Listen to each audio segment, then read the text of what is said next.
Okay ma'am. Okay जी। ये है chapter number 8, using grammar correctly, the chapters title and this lesson number 1 about the noun and pronoun. Noun is a naming word. There are two types of noun we are going to discuss: the proper noun and the common noun. Proper noun are the specific names and the common noun are the general name, like Annie is a proper noun and woman is a common noun. And words are the pronoun. Pronoun basically the replacement of noun. And what is the antecedent? Antecedent basically, antecedent is that noun that will be replaced in the next sentence into the pronoun. Look at the example: Stephen lost his address book. It held many important phone numbers. Because address book is changed into pronoun, that's why which even though Stephen is also is a noun and address book is also a noun, so which noun will be changed into pronoun? That is called antecedent, right? There are three types of pronoun: the subject pronoun, object pronoun, and possessive pronoun. First and foremost, we will discuss about the subject pronoun. What are the subject pronoun? Stephen called home. He was very worried. Basically इसमें हम लोग ये discuss करेंगे कि जो subject pronoun है ना, वो क्या होगा, जो सब्जेक्ट नाउन को चेंज करेगा। मीन्स जो सब्जेक्ट वो प्रोनाउन जो सब्जेक्ट के अकॉर्डिंगली चेंज होगा वो सब्जेक्ट प्रोनाउन होगा, और वो प्रोनाउन जो ऑब्जेक्ट के अकॉर्डिंगली चेंज होगा वो ऑब्जेक्ट प्रोनाउन होगा। लाइक यहाँ पर स्टीवन सब्जेक्ट है, तो स्टीवन के अकॉर्डिंगली हमने प्रोनाउन चेंज हुआ है नेक्स्ट हमारा, तो ये सब्जेक्ट प्रोनाउन होगा। और अगर यहाँ पर अगर हम लास्ट वाले एग्जांपल में देखें कि address book is a object, ठीक है, address book is a object, तो फिर इट क्या हुआ? It is a subject pronoun और object pronoun. Yes Ehtesham, it is here, it जो है वो सब्जेक्ट प्रोनाउन है या ऑब्जेक्ट प्रोनाउन है? Ma'am object. Exactly object pronoun है, क्योंकि इसने एड्रेस बुक को चेंज किया है। That's really nice. उसके बाद यहाँ पर कुछ एग्जांपल्स हैं। बेसिकली ये क्वेश्चन यहाँ पर ऐसे आते हैं कि आपको ना कुछ इनकरेक्ट चीजें आएंगी जिसको आपको करेक्ट करना होगा। लाइक यहाँ पर Linda and me went to the movies, तो आप जानते हैं कि जो है मी जो है एक ऑब्जेक्ट प्रोनाउन है, तो यहाँ पर मी यूज नहीं होगा, यहाँ पर कोई सब्जेक्ट प्रोनाउन हो यूज होगा।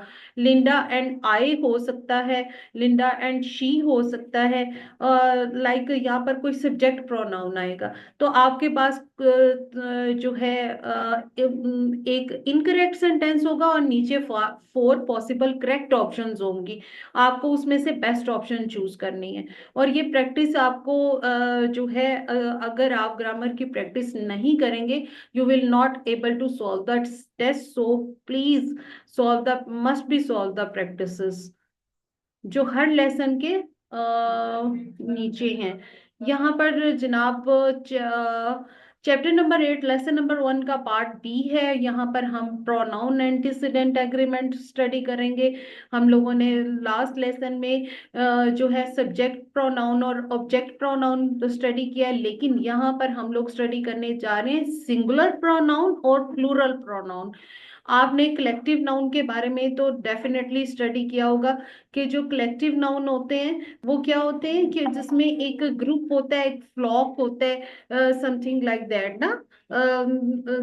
जो एक टीम होती है जिसमें मींस एक ग्रुप जिसमें बहुत सारे लोग होते हैं, उसको कलेक्टिव नाउन कहते हैं। यहाँ पर कलेक्टिव नाउन को अंडरस्टैंड करने के लिए थोड़ा सा इस इन एग्जाम्पल को अंडरस्टैंड करने के लिए कलेक्टिव नाउन को अंडरस्टैंड करना जरूरी है। लाइक यहाँ पर एग्जाम्पल में आप देखें, Andes company is very progressive, it pays for his college classes. Andes company जो है अच्छा, आपको ये बताना मैं भूल गई कि कलेक्टिव नाउन को जो है सिंगुलर नाउन की तरह डील किया जाता है, सिंगुलर प्रोनाउन की तरह डील किया जाता है। एंड दिस कंपनी, कंपनी जो है बेसिकली कलेक्टिव नाउन है, तो ये एक सिंगुलर नाउन है, इसको हम सिंगुलर प्रोनाउन से यूज करेंगे, यानी इट आएगा यहाँ पर, दे या दे नहीं आएगा। लेकिन यहाँ पर look at the word employees, employees is a collective pronoun और not? Yes, Mohammed, employees is a collective pronoun or not? Collective noun or not? Employees collective है? अह, हम्म, एक सेकेंड। Employees है ना? Employees collective noun है। एहतेशाम, आपको क्या लगता है अहमद? Employees collective noun है? जी मिस। नहीं ना डियर, एम्प्लॉइज कलेक्टिव नाउन कैसे हो सकता है? एम्प्लॉय एक एक पर्सन को कहते हैं ना, सिंगल पर्सन को कहते हैं। तो उसमें कलेक्टिव नाउन मिस वो होते लेकिन हैं जो यहाँ पे ग्रुप, एम्प्लॉयज लिखा जिसमें हुआ है, ग्रुप ऐड होता है। सॉरी, इसमें एम्प्लॉयज लिखा हुआ है, एम्प्लॉय नहीं है। हाँ एस लिखा हुआ है एम्प्लॉयज, आगे, इम्प्लॉइज है ना, प्लूरल तो है। ये खुद ही प्लूरल है, तो इसको हम क्या हम्म, करेंगे, इसको हम प्लूरल प्रोनाउन से डील करेंगे।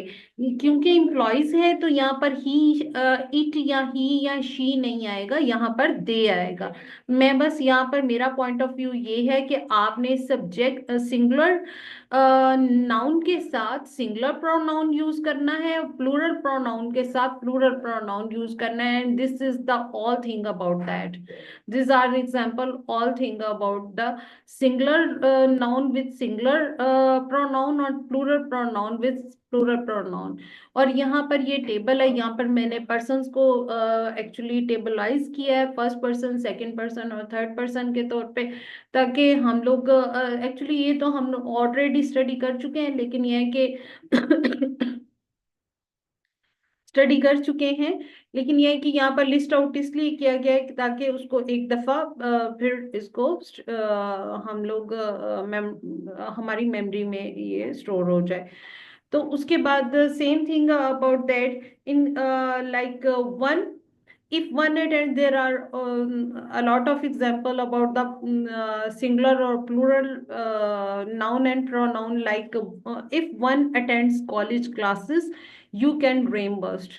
अगर जैसा नाउन यहाँ पर यूज किया गया है, आपने अकॉर्डिंगली प्रोनाउन को यूज करना है। यहाँ पर वन अटेंड्स यूज किया गया है, तो वन के लिए कभी भी यू यूज नहीं होता, आपने वन के लिए वन ही यूज करना है, ही और शी का यूज कर लो, या फिर आप यू के साथ, या फिर आप ऐसा करें कि अपना नाउन चेंज कर लें अगर आपने अपना प्रोनाउन चेंज नहीं करना तो। और इसके साथ जो प्रैक्टिस अटैच है वो यहाँ पर आप देखेंगे तो इसकी प्रैक्टिस को, जी, ये प्रैक्टिस है, यहाँ पर आपने अकॉर्डिंगली जो है यहाँ पर चेंज करना है, जो गलत प्रोनाउन को कट करके आपने सही प्रोनाउन यूज करना है। और यहाँ पे सारे जो सेंटेंसेस हैं वो रॉन्ग नहीं है, कुछ सेंटेंसेस ठीक भी हैं जहाँ पे प्रोनाउन को चेंज करने की जरूरत नहीं है। इसके साथ हम चैप्टर नंबर 8 लेसन नंबर 2 पे जा रहे हैं, that's all about, let's see what is the title of the lesson, and this is form of verb. Form of verb और टेंसेस के बारे में आप खूब जानते हैं, वर्ब बेसिकली एक्शन वर्ड्स को कहते हैं, और आप ये जानते हैं कि इसका जो फॉर्म है अकॉर्डिंग टू टेंसेस चेंज होता रहता है। लाइक प्रेजेंट में जो है इंक्लूड द एस और ई एस यूज होता है, पास्ट पार्टिसिपल में जो है आई, प्रेजेंट पार्टिसिपल में सॉरी, वर्ब के साथ आईएनजी ऐड हो जाता है, पास्ट में जाएंगे तो वर्ब के साथ ईडी ऐड हो जाएगा, और पास्ट पार्टिसिपल में जाएंगे तो भी ईडी यूज होगा। लाइक डिफरेंट टेंसेस में जो हमारा जो वर्ब है वो अपना फॉर्म चेंज करता रहता है, या फिर अपने साथ क्या करता है, हेल्पिंग वर्ब ले लेता है। लाइक फ्यूचर में इसके साथ विल यूज होगा, प्रेजेंट प्रोग्रेसिव में इसके साथ इज आर एम यूज होगा, और परफेक्ट में इसके साथ हैज हैव यूज होगा। तो ये जो है ये आपको कहीं पे भी टेबल जो है वो आपको इजीली अवेलेबल होता है। कहीं पर भी टेंसेस टेबल को लेके एक दफा डिस्कस कर लीजिएगा, मैं इंशाल्लाह इसमें इस लेसन में जल्दी ऐड कर दूंगी। और उसके बाद हमारे आ जाते हैं इर्रेगुलर वर्ब। इर्रेगुलर वर्ब, अच्छा, ऐसे वर्ब जिनके साथ सिर्फ ईडी का इजाफा होता है ना, जिसमें सिर्फ ईडी ऐड होता है, like create, created, created, look, looked, looked. ये जो है जिसमें ईडी का इजाफा होता है उसको रेगुलर वर्ब बोलते हैं। और ऐसे वर्ब जिसमें ईडी का इजाफा नहीं होता बल्कि कुछ उसका शेप चेंज हो जाता है, like like these verbs, like bring, brought, brought, drink, drank, drunk, freeze, froze, frozen. तो ये जो है इसको इररेगुलर वर्ब बोलेंगे। This is the only thing that is consisted on हमारा जो चैप्टर नंबर 2 का, सॉरी, चैप्टर नंबर 8 का लेसन नंबर 2 का पार्ट बी है, उसमें सिर्फ यही चीज हमने डिस्कस करनी थी कि इररेगुलर वर्ब क्या होता है। ऐसा वर्ब जिसमें ईडी की बजाय उसका वर्ड का फॉर्म चेंज हो जाए, वो जो है वो इररेगुलर वर्ब कहलाता है। और लेसन नंबर 3 में हम लोग सब्जेक्ट वर्ब एग्रीमेंट स्टडी करेंगे। इसमें क्या होता है, agreement with the simple subject. आप अच्छी तरह जानते हैं कि हमारे जो है सब्जेक्ट क्या होते हैं, I, we, they, you, he, she, it. तो इसके साथ जो है वर्ब कैसे परफॉर्म करता है, या ही, शी, इट के साथ इसमें एस का इजाफा होगा और बाकी सब के साथ सेम सीन में रहेगा। और यहाँ पे जो लास्ट लेसन में मैंने आपके साथ कलेक्टिव नाउन वाली बात डिस्कस की थी, सॉरी, वो यहाँ पे आ गई है। तो ये यहाँ पर देखें, कलेक्टिव नाउन का आपका वो था ना एक कॉन्सेप्ट, वो यहाँ पर मस्ट भी क्लियर हो जाएगा। यहाँ पर ग्रुप है, आर्मी है, क्रू है, crowd, staff, family, for, herd, flock, ये सारे जो है ये कलेक्टिव नाउन है।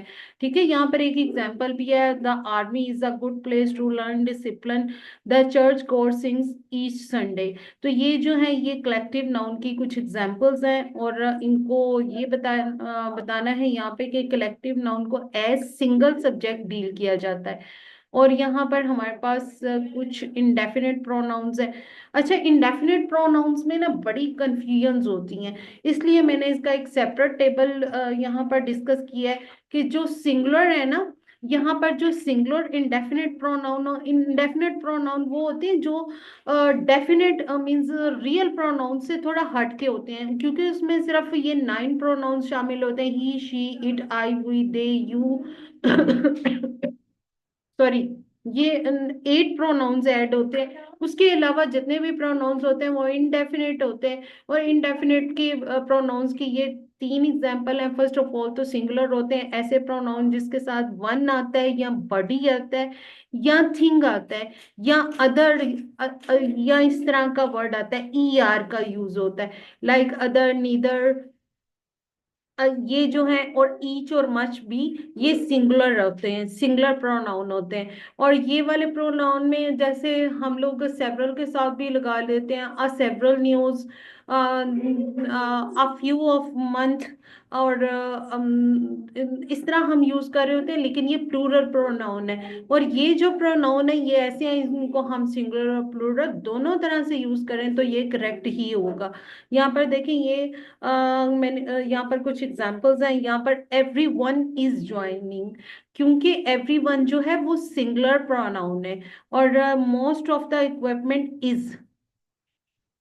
अब देखिए, मोस्ट जो है वो उसको हम सिंगुलर भी यूज कर सकते हैं, प्लूरल भी यूज कर सकते हैं। और फ्यू को भी, जो फ्यू है वो प्लूरल है, उसके साथ हम फ्यू आर यूज करेंगे, फ्यू इज यूज नहीं करेंगे।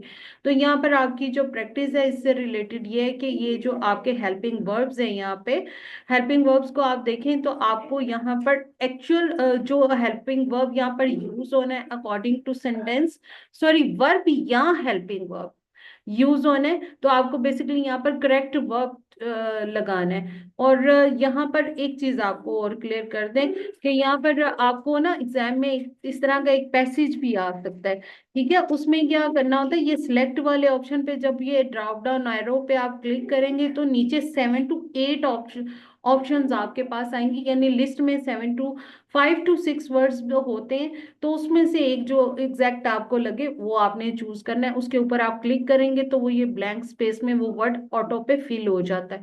और इसके साथ हम आज के लास्ट लेसन की तरफ जा रहे हैं, और ये हमारा चैप्टर नंबर 8 भी यहाँ पे कंप्लीट हो जाना है, और जो है हमारा आज का लास्ट लेसन भी यहाँ पर कंप्लीट हो जाना है।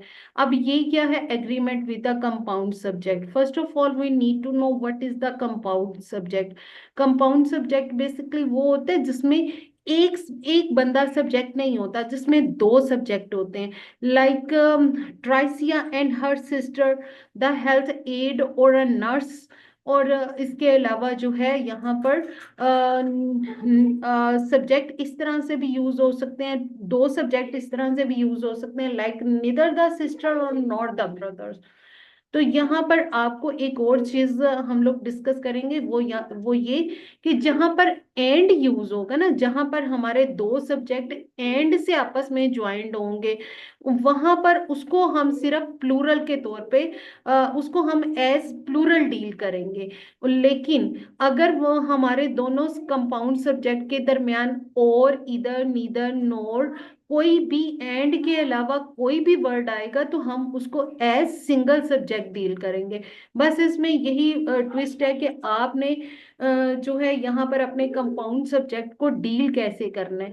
आपने उसको ऐसा कंपाउंड जिसमें एंड आया हुआ है उसको प्लूरल में डील करना है, और अब बाकी तमाम टाइप ऑफ कंपाउंड सब्जेक्ट जो है उसको आपने सिंगुलर सब्जेक्ट की तरह डील करना है। अब आ जाता है हमारे पास इंटरप्टिंग वर्ड क्या होते हैं। इंटरप्टिंग वर्ड बड़ी सिंपल सी चीज है। ये क्या करते हैं कि ये हमारे सेंटेंस के स्ट्रक्चर को इंटरप्ट कर देते हैं, that's why these are called interrupters. मतलब वो वर्ड्स जो हमारे सेंटेंस के स्ट्रक्चर को इंटरप्ट करेंगे हम उन्हें इंटरप्टर्स बोलेंगे। ये वो कौन से वर्ड्स होते हैं जो हमारे सेंटेंस को इंटरप्ट करते हैं, जब हम अपने सब्जेक्ट को डिस्क्राइब कर देते हैं, जब हम अपने सब्जेक्ट को प्रिस्क्राइब कर देते हैं, like the medicine the medicine prescribed by the doctor is on a high shelf. Basically the sentence was the medicine is on a high shelf. ये सेंटेंस था। अब मेडिसिन का वो जो हमने साथ में डिटेल दे दी है, वो उसने क्या किया, हमारे सेंटेंस के स्ट्रक्चर को इंटरप्ट कर दिया, और जितने वर्ड हमारे सेंटेंस को इंटरप्ट करेंगे उन्हें हम इंटरप्टर बोलेंगे। तो like a pile of medicine supplies rest in front hallway, ये जो कटिंग हुए हैं ये हमारे इंटरप्टर्स हैं।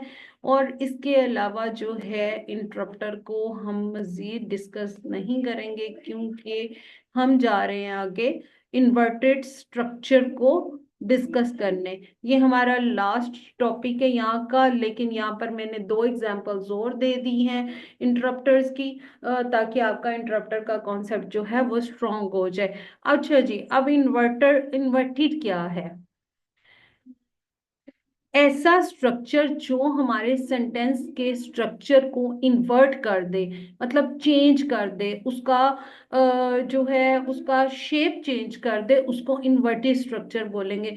मोस्टली क्या होता है कि जब हम अपने सेंटेंस को क्वेश्चन में चेंज करते हैं ना, तो वो हमारा सेंटेंस का स्ट्रक्चर चेंज कर देता है, तो उसको हम इन्वर्टेड स्ट्रक्चर बोलेंगे। सिंपली बोल लो कि जो हमारा क्वेश्चन नेगेटिव और इंटेरोगेटिव क्वेश्चन सॉरी नेगेटिव और इंटेरोगेटिव जो सेंटेंसेस होते हैं ना, वो हमारा इन्वर्टेड स्ट्रक्चर होता है। तो ये इसका सिंपल फॉर्म है। लाइक आप यहाँ पर देखें, हमारा जो जितना भी है वो यहाँ पर देखें, ये जितने भी ये सारे क्वेश्चन मार्क लगे हुए हैं, क्योंकि क्वेश्चन मार्क ही हमारे सेंटेंस के स्ट्रक्चर को इन्वर्ट करता है। क्योंकि उसमें हम क्या करते हैं, कभी तो हम हेल्पिंग वर्ब बाहर निकाल देते हैं, लाइक व्हाट इज